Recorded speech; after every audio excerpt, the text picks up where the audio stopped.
Silent Hill 2, the official novel, written by Sadamu Yamashita, generously translated into English by Emily, Lady Ducky, Fitch. Chapter 6. Memories of the Lake's Shore. Part 2. Cautiously prying open the door, James returned to the fire escape, only to find that the flames had completely vanished. There wasn't the tiniest trace of fire damage anywhere. Even the two tortured men had disappeared. That was proof that revealed everything only to be an illusion. But then, did that mean the hotel's desolate appearance was an illusion too? Nothing but a hollow apparition? James climbed the rubble-strewn staircase and made his way to the first floor of the east building. Every door that lined the winding hallway was locked. There was only one option. Just keep walking until he hit a dead end. At the end of the corridor was an open door that led to a new hallway, with the difference that this one's floor and walls were made entirely of chain-link fences. Underneath the floor, numerous monsters restlessly crawled around. With a heart so empty, it could no longer feel fear. James calmly strolled down the hallway, shooting down the monsters one by one until he had exhausted the supply of bullets he'd picked up in the basement warehouse. At the end of the hall sat yet another room. James stood before the door, feeling an unnatural heaviness in the air. It felt as though a strong resistance were coming from the other side of the metal door, as if the room itself did not want to be entered. "This is the last stop," James whispered as he pushed on the door, which opened reluctantly with a heavy, grating noise. The first-floor lobby was spread before his eyes, only this time, none of the familiar scenery was present. The sofas, the tables, the cafe, even the front desk were all gone. It was empty and bare, like an excessively large prison cell. The only part of the lobby that remained was the large grand staircase stretching up to the second floor. At the top of the staircase, James could see a woman. She seemed to be standing upside down, or rather, hanging upside down. It looked as if she was about to be crucified. Standing beside her was the executioner, a huge man wielding an equally large spear, the Red Pyramid creature. James realized with a feeling of utter hopelessness that there was not one, but two monsters, each standing grimly on opposite sides of the landing. "James!" the woman shouted in a voice desperate with terror. It was Maria, begging for help, pleading for her life which should have ended twice before. There was nothing he could do. Shaking his head slowly, James spoke in a voice weighed down by grief. "Stop. Just stop it. Stop this endless torture." At long last, he finally understood. These abnormalities were neither chaotic nor random. The true reason for the monsters that continued to block his path. It was all according to someone's will. But he had known that from the beginning. He just hadn't allowed himself to admit it. He had been clinging to a single hope, the desire to forget reality, even if it meant sealing away all those unpleasant memories. However, James wasn't creating everything by himself. By his own choice, he had allowed the town of Silent Hill to help build up the illusion. The place was an accomplice. That was the reason he'd been invited. Called to this town, just like Eddie and Angela. They really were all the same. Fellow sinners all trapped in their own self-created nightmares. "I'm begging you, just please stop." James's heartfelt appeal was met with an ear-piercing shriek. Maria's painful cries echoed through the empty lobby as the monster's spears pierced her body. "Stop!" James cried, holding his head between his hands. He soon collapsed helplessly to his knees. he saw the monstrous executioners, and before he knew it, they were surrounding him on both sides, waiting to dispose of the next condemned criminal. "I was weak," James said softly. "That's why I wished for your existence." He turned to the looming monsters. "I needed someone to punish me for my sins. But not anymore." He shook his head, and more confidence began to creep into his words. "I understand it now. I have to put an end to this myself." Grabbing hold of his rifle, he rose to his feet.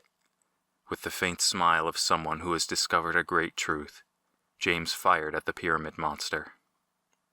The armless creatures had been created from feelings of confinement. The mannequin monsters, their bodies made up of 2 pairs of legs, were born from lust. The monsters that crawled beneath the floor originated from a desire to escape. These things were all produced by my subconscious, from the darkness in my heart. They're all just delusions that this town's strange power made into reality. Well, not a complete reality. I wonder if anyone else could even see these creatures. Maybe it's only those whose inner darkness matches the darkness of Silent Hill who have to face these horrors. And because each person has a different type of evil eating away inside, not everyone would necessarily see the same thing. There's no way of knowing what kind of monsters Eddie had to face. But the bizarre bed monster was most likely created out of Angela's nightmares. Maybe the 2 of us carry a similar kind of darkness, allowing me to see and even be attacked by the same creature. That would also explain the phantom fire. No wonder Laura always seemed so calm. The reason she can wander through a monster-infested town without worrying is because her heart is pure. She holds no darkness, so she probably can't see anything other than an empty town. Laura, I'm sorry. I killed the woman I loved, and I took your best friend away from you. James continued to fire a hail of bullets at the 2 monsters. He would settle this himself. He was ready to dispose of the executioners he had created for himself.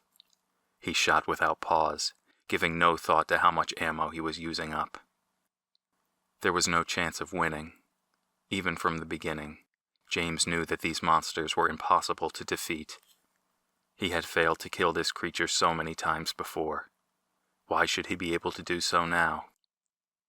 But he calmly accepted this fact. What was truly important was that he could stand his ground and fight. To fight against his fears and to escape the stigma of a coward, even if it meant death.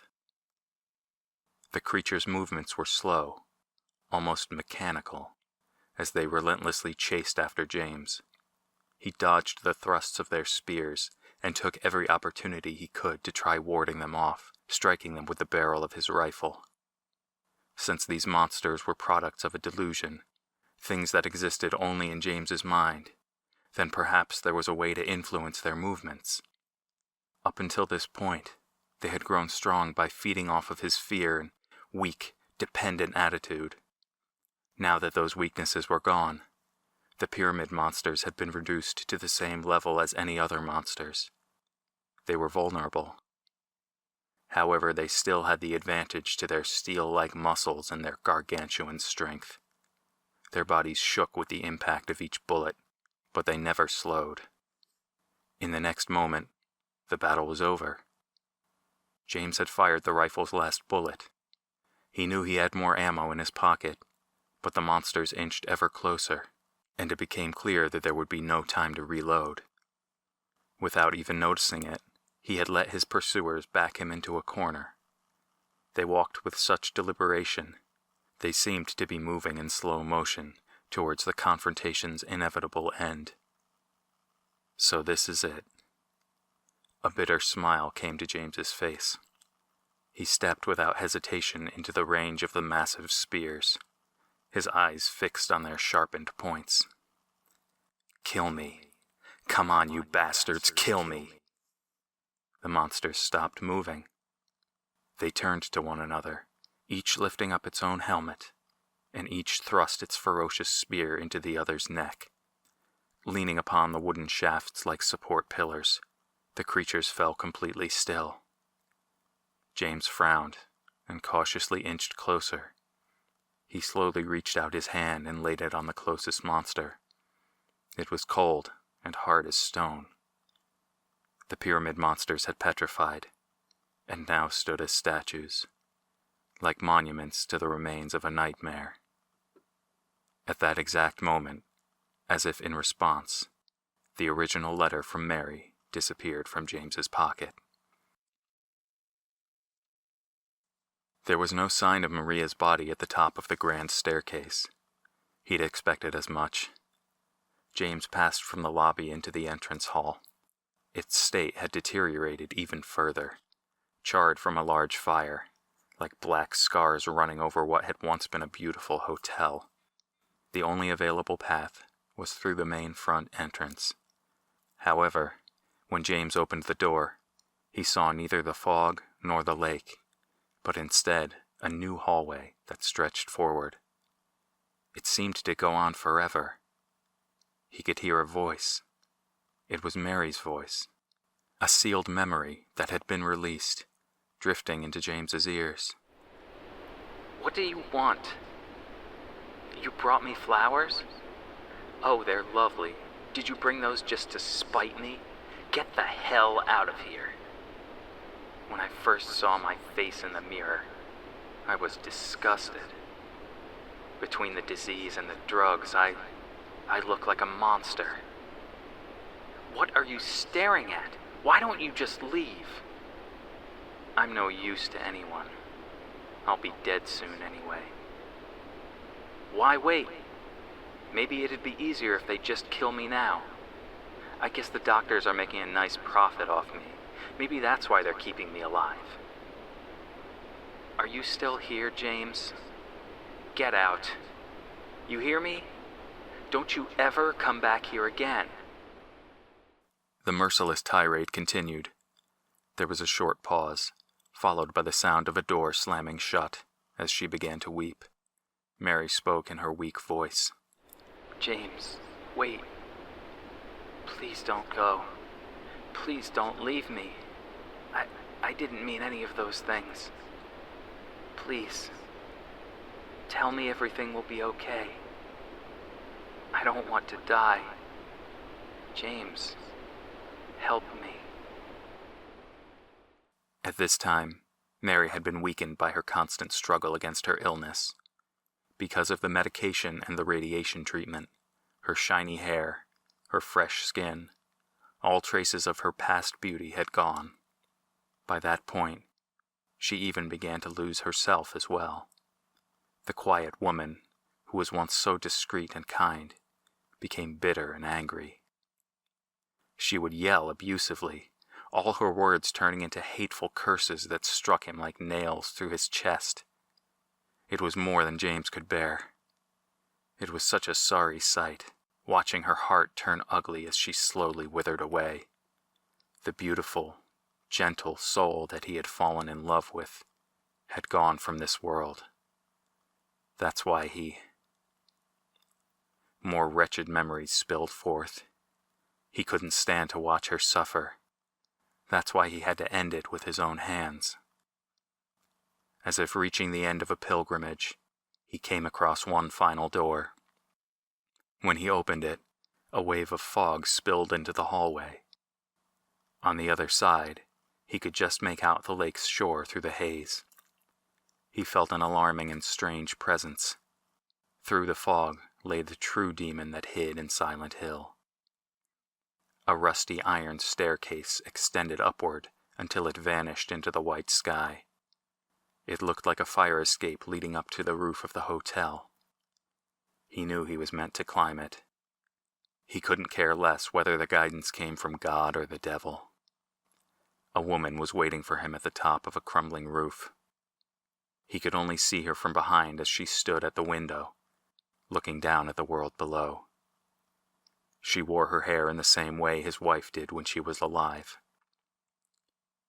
Mary?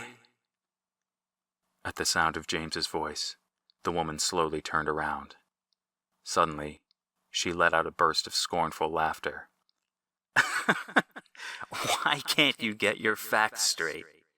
Mary's dead, remember? You killed her. She's not here anymore. As he stared at the woman, James smiled a sad, lonely smile. That's enough. What? You can drop the act now. What are you talking about? You don't have to pretend to be Mary anymore. I'm Maria. If you let me, I'll stay by your side forever. I'll never yell at you, and I'll never be a burden to you. Isn't that what you wanted, James? I remember everything now. You're not Mary. You're not Maria either. You never existed from the beginning. Liar! I exist. I'm standing right in front of you. I'll be with you forever. Hatred distorted her face, and anger twisted her body until she had completely transformed into a monster. Was this another illusion? Or was this Maria's true form? She had the appearance of a human, bound within a metal rectangular bed-like frame, much like how Mary had been during her illness. She was suspended, upside down, in a matter strongly resembling crucifixion.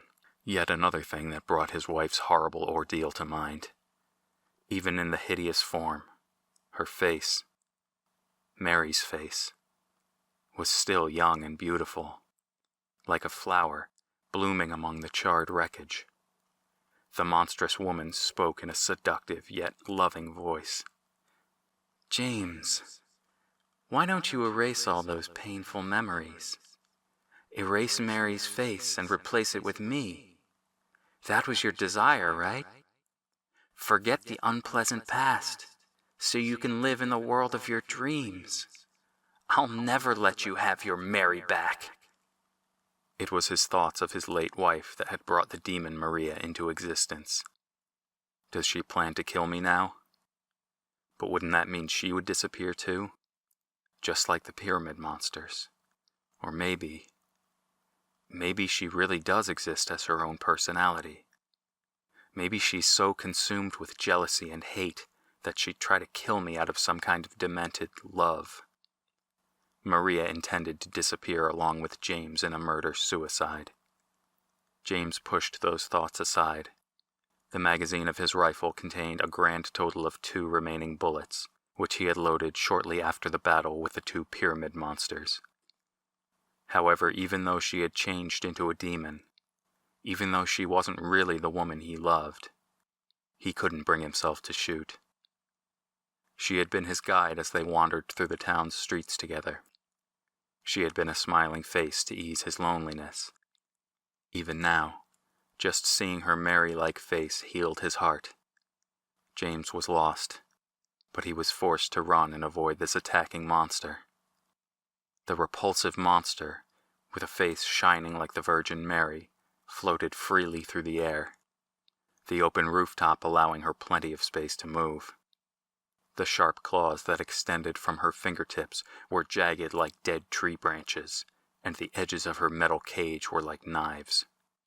With these she relentlessly attacked, with the same kind of obsessive fury of a woman madly in love. But what is it really? Was it love or hate? Was Maria really acting of her own free will? James hesitated, as suspicion began to grow in his mind. Technically, he was facing himself, since Maria was born from his subconscious. That would mean Maria was just another form of himself. Her love and her jealousy were just cleverly disguised excuses that he had made to deceive himself, because he was the one who wanted to die, but was also afraid to die, and he needed someone to kill him. It was this vile request that had turned Maria into a demon. I'm such a coward that I need someone else to kill me. How pathetic. James laughed to himself. He stopped running and turned to face the creature. He lifted his rifle and pointed it at the demon, at Maria. You're not Mary. You're just a twisted illusion that wishes it could be Mary. You were created because I refused to see the truth. That's why I'll take everything. The precious memories, the painful memories, even all my foolish mistakes. I'll expose them all. Maria, this is for you. To destroy your distorted form and bring back the true Mary. With those thoughts running through his head, James pulled the trigger. The bullet pierced through her chest, sending a spray of blood dancing through the air. She let out a cry that sounded almost like singing. There was a dull thud as the monster fell to the floor. James, Maria murmured as she lay helplessly on the floor. James. She looked just like Mary did when... In a mixture of fantasy and memory, James grasped the hand of his bedridden wife. Mary, I'm so sorry. I forgive you, Mary said, a gentle smile appearing on her pale face. I said I wanted to die. I just wanted the pain to end. I didn't want to see you suffer anymore. That's why I... No, that's not the truth. James shook his head. You also said you didn't want to die. The truth is that a part of me hated you. I thought my life would be easier if you were gone. You killed me, and you're suffering for it. It's enough, James. Mary's eyelids closed. Her last breath escaped as a soft sigh. James remembered. That's right. After I strangled her, I lifted her from the bed and carried her to the car. That was only a few days ago. Aha! Laura let out with a delighted exclamation. I can't believe I lost it in such a stupid place. Laura picked up Mary's letter, which had been sitting next to the leg of the piano stool the entire time. It must have slid out of her skirt pocket when she was playing earlier. It was one of 2 letters she'd stolen from Nurse Rachel's locker. This one was the one addressed to James. James had run off with the one that was addressed to Laura. No matter where she looked, she hadn't been able to find where he'd gone. That moron! Doesn't he know you're not supposed to take things that belong to other people? Laura said, completely forgetting her own thieving actions. James, where did you go? Though she was still annoyed, she found that she wasn't angry anymore. When James told her the truth about Mary, she had been completely shocked. But the more she thought about it, the more his confession sounded like something an adult would say to make themselves out as a tragic hero. Her teacher from the orphanage was like that too, especially after Laura had been hospitalized. He was always saying things like, I truly feel it's my fault that the poor girl's fallen ill. Oh, but it's so hard for us to manage with so little money. We want to love and care for them all, but with such a heavy workload, things slip by. Laura couldn't understand why a murderer would cry like James did. All the bad guys she saw on TV, and all the mean people she knew in real life, would be happy and smiling after doing something so awful. But James wasn't like those kinds of people at all. James, if you didn't think Mary was here at the hotel, why did you even come here in the first place? Fine then, I'll go too. There's nothing to see around here anyway, and I'm sick of waiting for Eddie to catch up, that slowpoke. I bet he'd just keep me waiting here forever. Laura left through the hotel's main entrance. She walked along the lake's shore, thinking that maybe she'd be able to find Mary. Mary, I'm back, James smiled. He had left the hotel and backtracked all the way to the parking lot by the highway where she was waiting. She had always been there, waiting for him. Sorry, it's probably cramped in there. He opened the trunk of his parked car. He lifted Mary's curled-up body and set her in the passenger seat. As he climbed into the driver's seat, He spoke to her. She was silent, resting inside a sleep from which she would never awaken. "Mary, I remember everything now. The real reason I came to this town. I wonder what I was so afraid of. As if there were anything in this world that could be scarier than losing you." He started the engine and stepped on the accelerator. "Now we can finally be together. Just the two of us." Staring blankly ahead at the mist-enshrouded lake, James kept his foot pressed down on the gas pedal. The smile never left his face. Resting in a grassy meadow by the lake's shore, Laura spread out Mary's letter on the ground in front of her. It was the one addressed to James. She had read it many times before, but whenever she thought of Mary, the woman she loved like a mother and so dearly missed, it brought her a small amount of comfort. So she read the letter again. "In my restless dreams, I see that town, Silent Hill. You promised you'd take me there again someday, but because of me, you were never able to. Well, I'm alone there now, in our special place, waiting for you to come see me, but you never do. And so I wait, wrapped in my cocoon of pain and loneliness. I know I've done a terrible thing to you, something you'll never forgive me for. I wish I could change that, but I can't. I feel so pathetic and ugly lying here waiting for you. Every day I stare up at the cracks in the ceiling, and all I can think about is how unfair it all is. The doctor came today. He told me I could go home for a short stay. It's not that I'm getting better. It's just that this may be my last chance. I think you know what I mean. Even so, I'm glad to be coming home. I've missed you terribly. But I'm afraid, James. I'm afraid you don't really want me to come home. Whenever you come see me, I can tell how hard it is on you. I don't know if you hate me or pity me, or maybe I just disgust you. I'm sorry about that. When I first learned I was going to die, I just didn't want to accept it. I was so angry all the time, and I struck out at everyone I loved most, especially you, James. That's why I can understand if you do hate me. But I want you to know this, James. I'll always love you. Even though our life together had to end like this, I still wouldn't trade it for the world. We had some wonderful years together.